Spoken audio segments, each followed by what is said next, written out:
బాలు మౌనిక విషయంలో ఏదైతే జరగకూడదని భావిస్తున్నాడో, అదే ఒక్కసారిగా జరగబోయేసరికి పెళ్లి మండపంలో అందరికీ పెద్ద షాక్ అయిపోయిందనమాట.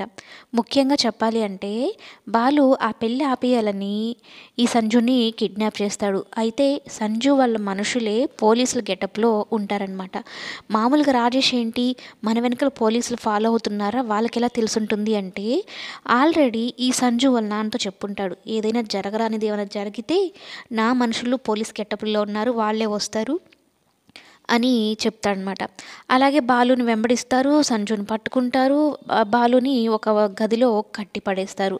బాలుతో ఏం మాట్లాడతాడంటే సంజు, నీ చెల్లి మెడలో తాళి కడతాను, ఎలా ఆపుతావో చూస్తాను అంటే, నీలాంటోడికి నా చెల్లినిచ్చి పెళ్ళి ఎలా చేస్తాననుకుంటున్నావురా అని బాలు కూడా తిడతాడనమాట.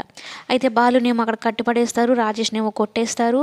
ఇక కదలలేని పరిస్థితి, రాలేని పరిస్థితి. ఇక సంజు వెళ్ళిపోతాడు.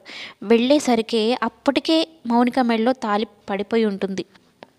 ప్రభావతి భయపడుతూ ఉంటుంది. బాలు వచ్చి ఎక్కడ పెళ్లి ఆపేస్తాడా, మొత్తానికి పెళ్లి జరిగిపోయిందిలే అని. కానీ బాలు వెళ్ళిన తర్వాత వాడి నిజస్వరూపం అందరికీ చెప్తాడు.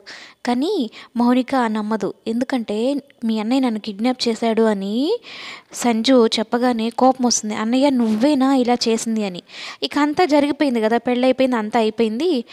ఇంకా కూడా మనం యాక్టింగ్ ఎందుకు చేయాలి అన్నట్టు సంజు తన నిజ స్వరూపాన్ని అందరి ముందు బయట పెడతాడు. ఒక్కసారిగా ప్రభావతి షాక్ అయిపోతుంది. నీలకంఠాన్ని, ఆ సంజుని, ఫ్యామిలీని చూసి మొత్తం.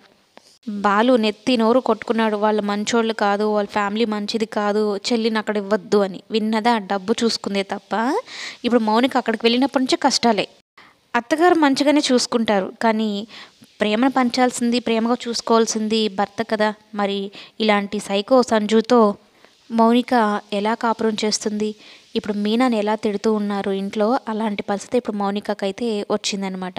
ఏ విధంగా మీనాని సాధిస్తుందో ఇప్పుడు అక్కడ మామ భర్త కలిసి ఇప్పుడు మౌనికని అడ్డం పెట్టుకొని కథ అంతా నడిపిస్తారు.